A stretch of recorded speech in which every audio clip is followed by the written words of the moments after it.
So, let's just dive right in. What if I told you there's a secret? A secret that's been passed down through the ages, something coveted, hidden, and chased after by some of the most influential people in history.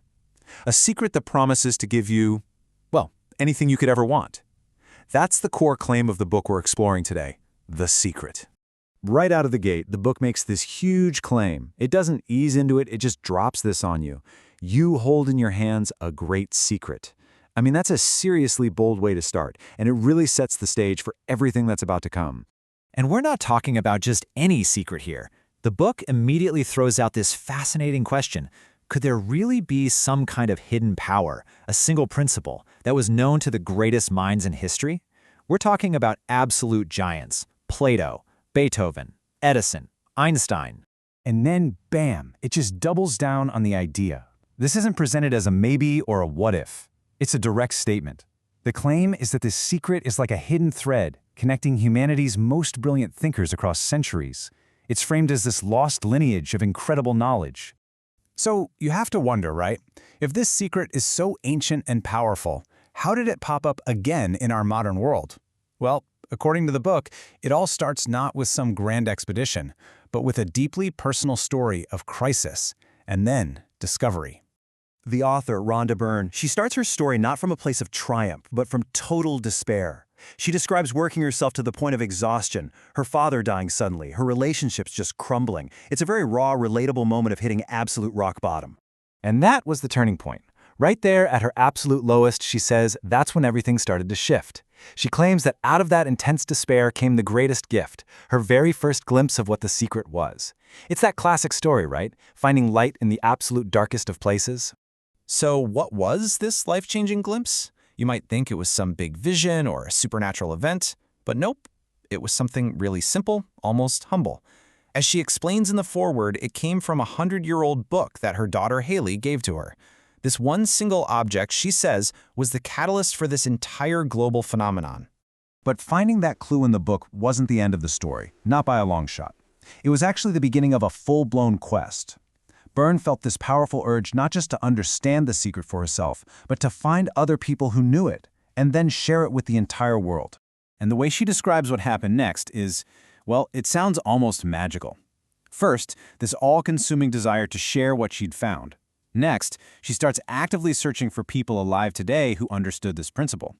And then, and this is the wild part, she says they just started to appear, one by one, almost like she was a magnet. In just a few weeks, her search was done. In the end, she found 24 of these so-called modern-day masters. And the thing that really solidified her belief, she claims, was that even though they came from totally different backgrounds, philosophers, doctors, entrepreneurs, they all seemed to be saying the exact same thing, like they were all singing from the same hymn sheet. And what they were saying was just extraordinary. The promises were immense. You have philosopher Bob Proctor laying it out plain and simple. The secret gives you anything you want. Happiness, health, and wealth. No big deal. Then Dr. Joe Vitale, a metaphysician, he puts it even more directly, really boiling down the core promise to this. You can have, do, or be anything you want. And just in case you thought there might be some fine print or limitations, entrepreneur John Assaraf clears that right up. We can have whatever it is that we choose. I don't care how big it is. The message here is crystal clear. The promise is supposed to be absolutely limitless. Okay, so you have this limitless promise, but what does that actually look like in the real world? Well, according to the book, the results aren't just, small positive changes. We're talking about things that are described as nothing short of miraculous. The foreword talks about a flood of stories from people who claim to have used the secret, and the claims are wild. We're talking about alleged healing from chronic pain and disease, manifesting dream homes and finding soulmates, attracting huge, unexpected sums of money, completely turning around failing businesses in a matter of days, even fixing broken relationships. And these aren't just presented as anonymous tales. One of the featured teachers, the visionary Michael Bernard Beckwith, he puts his name right on it, stating with total conviction, "I've seen many miracles take place in people's lives." All right, so we've traced the so-called history, we've followed the author's personal journey, and we have heard these incredible, miraculous promises. That brings us right to the heart of it all, the big reveal. Let's just pause here for a second. After all of this buildup, this history of hidden knowledge passed down by geniuses, these stories of modern-day miracles, what actually is the secret? What are we really talking about? So here it is. The secret is the law of attraction. That's the core concept. The book argues that it's the most powerful law in the universe, and it all boils down to one simple idea. Like attracts like. The idea is that your thoughts are magnetic, and they have a frequency.